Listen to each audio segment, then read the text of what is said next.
সরকার বদলালেও পাল্টায়নি দুর্নীতির চিত্র। বিআইডব্লিউটি এর প্রধান প্রকৌশলী মোহাম্মদ আতাহার আলী সর্দারের বিরুদ্ধে উঠেছে ভয়াবহ দুর্নীতির অভিযোগ। কোটি কোটি টাকা অনিয়ম, ঘুষ বাণিজ্য এবং সিন্ডিকেটের মাধ্যমে সরকারি রাজস্বকে বানানো হয়েছে টাকা কামানোর মেশিন। তদন্তে উঠে এসেছে আতাহার আলী সর্দার সরকারি টেন্ডার নিয়ন্ত্রণ করতে দীর্ঘদিন ধরে গড়ে তুলেছেন একটি শক্তিশালী সিন্ডিকেট।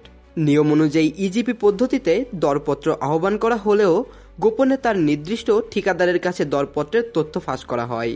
এর বিনিময়ে নেওয়া হয় 5 থেকে 15% পর্যন্ত কমিশন, আর বড় প্রকল্পে এ হার 30 থেকে 40% পর্যন্ত। শুধু তাই নয়, আতাহার আলী ঘুষ বাণিজ্য আরও সুসংগঠিত করতে রাজধানীর বিভিন্ন অভিজাত রেস্টুরেন্টে গোপন বৈঠক করেন। তার নির্দিষ্ট পছন্দের ঠিকাদাররা তাকে ও তার পরিবারের জন্য বিলাসবহুল উপহার এবং পছন্দের খাবার পাঠান, যাতে কাজ পাওয়া নিশ্চিত হয়। অভিযোগ রয়েছে, কাজ পাওয়ার পরও ঠিকাদাররা মুক্ত নন। বিল পাস করানোর সময় নতুন করে দিতে হয় ঘুষ, না হলে বিল আটকে দেওয়া হয় মাসের পর মাস। বিশ্বস্ত সূত্র বলছে, আতাহার আলী দুর্নীতির মাধ্যমে বিপুল পরিমাণ সম্পদ গড়ে তুলেছেন। রাজধানীতে রয়েছে একাধিক বিলাসবহুল ফ্ল্যাট ও প্লট। এমনকি তত্ত্বাবধায়ক সরকারের আমলেও তার বিরুদ্ধে দুর্নীতির তদন্ত হয়েছিল, কিন্তু শেষ পর্যন্ত তিনি অদৃশ্য শক্তির মাধ্যমে রেহাই পেয়ে যান।